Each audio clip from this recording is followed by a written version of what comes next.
Just want to try to give you a timeline of the events that took place last night. And before I get started, I really want to show you the killer himself, the one that is responsible for 3 homicides in Manatee County last night. His name is Javante Bryce. He is 28 years of age. He is the one that went on a killing spree last night in Manatee County. So we believe initially that this all started sometime before 9 o'clock when Mr. Bryce traveled to the Palmetto Trace apartments in Palmetto, in the city of Palmetto. Inside one of those apartments was his sister and a mother of one of the many children that Mr. Bryce has. When he walked into the apartment, he looked at the ex-girlfriend and said, "I have to kill you." Somehow, the sister was able to talk him down and talk him out of him shooting this ex-girlfriend. She later told investigators that he was acting very strange, not really sure what was going on with him. At 9:17 p.m., we know that he traveled to the Motel 6 in East Bradenton. Inside one of those rooms was his mother, his mother's boyfriend, and 2 young juvenile sisters. He walked into that hotel room, looked at the mother and said, "I'm sorry." She asked, "What did you do?" And he shoots her 3 times in front of the boyfriend and these 2 innocent young juveniles. He then travels into Palmetto to the 900 block of 26th Street East. One of his cousins was at a cookout at this residence. She's starting to get into her vehicle to leave. He then shoots her at that location. She later dies about an hour after this shooting at a local hospital. We then have him traveling into the city of Bradenton over the Green Bridge.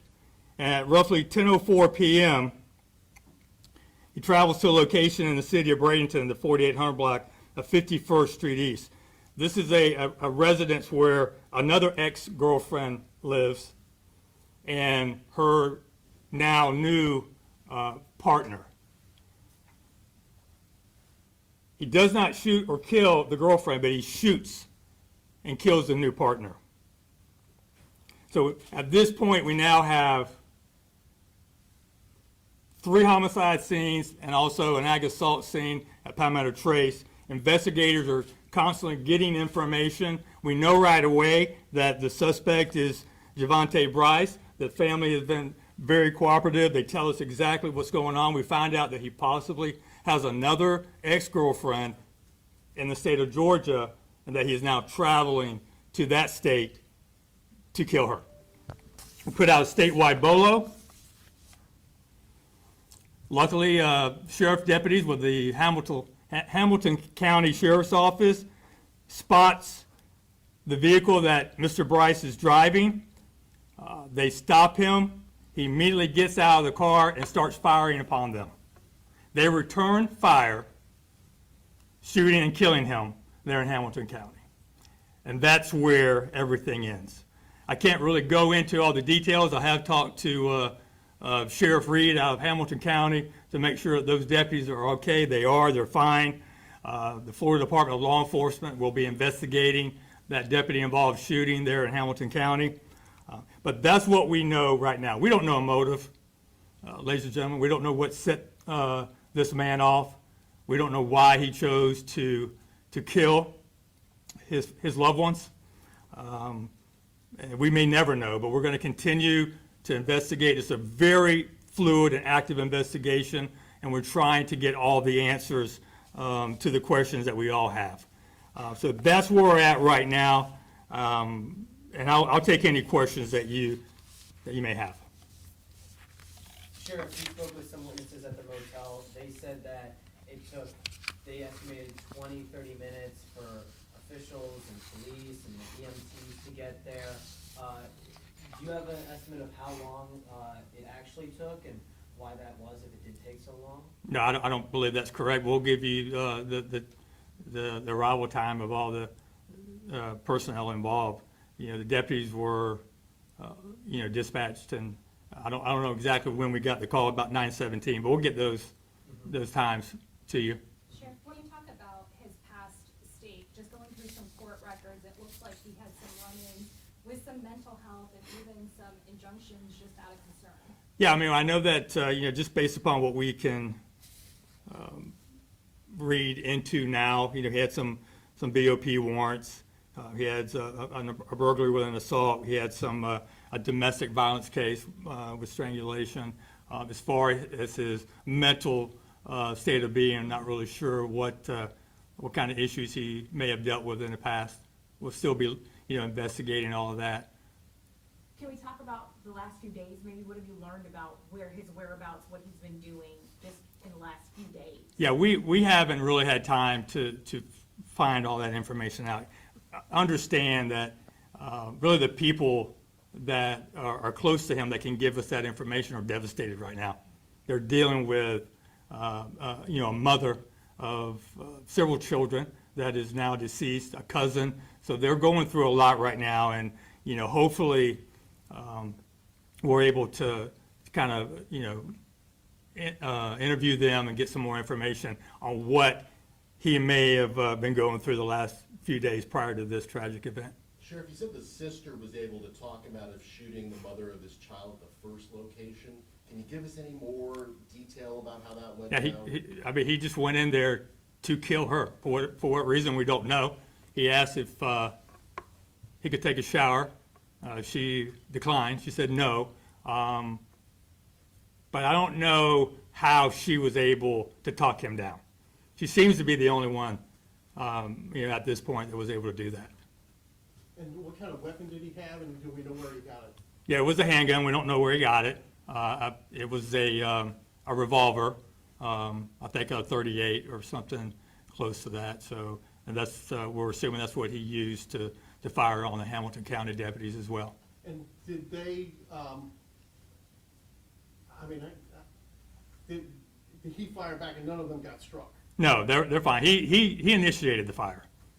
He came out of the car shooting at those deputies. And Tim, I can't get into everything because it's still being investigated by FDLE, so you know how that goes. But they returned fire, from my understanding, after he fired on them. I talked to several people who made 911 calls. Are you going to be releasing those calls? Yeah, we'll be releasing everything as soon as we can. Can you talk about, too, just looking at his Facebook page, it seemed like on his Facebook page he was kind of detailing what he was going to do. There were so many people that were trying to reach out to him. How important will that be in the investigation? It'll be very important to maybe get some more information on what he was thinking at the time, why he was acting in this manner, and really what he seemed to have an agenda.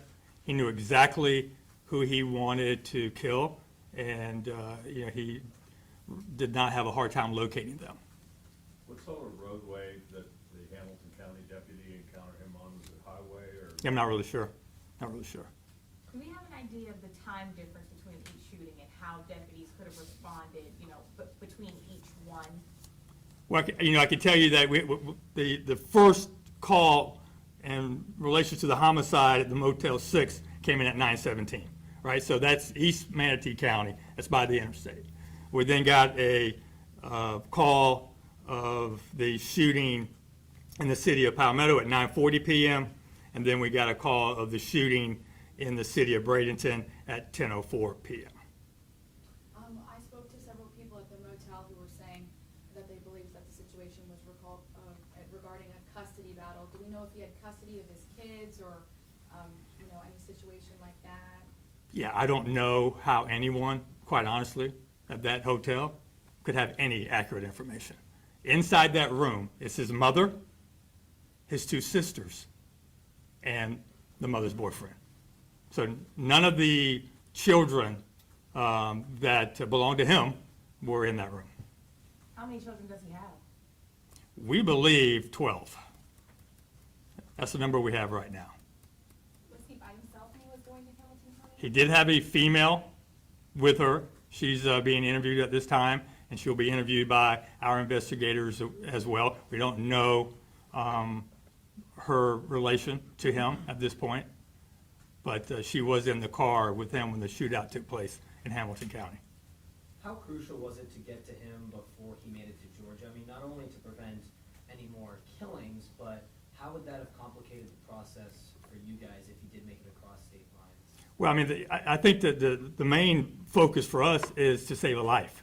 If he would have ended up being arrested in Georgia, that's just, procedure. That would not have been an issue for us. Eventually, we would have gotten him back to Manatee County. The main thing is we were able to save that ex-girlfriend from being shot and killed. And I really want to praise those deputies from Hamilton County and Sheriff Reed for just really being on the lookout for this suspect and taking care of business. In the midst of the three, though, when did you learn that it was the same person? In the midst of the three incidents? As we go to each individual scene, as people, investigators and officers get to the scene. So each scene, there were witnesses that gave us the name Javante Bryce. And so I'm just trying to make sure, like, there was nothing else that could have been done in between either of them to get to him before the next. No, we didn't know where he was at. Did you know specifically where in Georgia he was headed? I really don't know. Do we know anything about his past, like where did he work, did he? No. It's still very fluid, y'all. I mean, we're working on, these detectives have been up all night. We got 3 different, crime scenes that we're processing. Luckily, we have the homicide task force. City of Bradenton is working with us, City of Palmetto. So, this is going to take a while because each scene has got to be processed. We got to be meticulous here. Do you know if the woman was in the car with him for the first 4 incidences? We believe so. We do believe so, yes, ma'am. Are you releasing her name? Not at this time. Any more questions? Are we able to get the names of the victims yet? I haven't seen any, like, listing of it. No, we will as soon as we, are done with the families and make sure the family's okay with that. Once again, I just want to stress, this family is devastated. So, this is going to be a very difficult thing for them to overcome. So we're trying to give them that time that's necessary to process all this information and work with us as closely as they can. Just lastly, really quick, the Motel 6 area, is there usually a heavy deputy police presence there? Is that normally a sketchy area? I mean, we don't have a lot of calls for service there. We have deputies in that area all the time as part of regular patrol. Yes, ma'am? Do you know if his mother was living in the Motel 6 or trying to escape them and go to Motel 6? We're not sure. We're not sure why they were living in that room, if they were just staying there temporarily or if that's where they chose to live. We'll definitely be finding all that out. Has the family had any other complaints about this suspect, like any other calls to police outside of this incident, do you know of?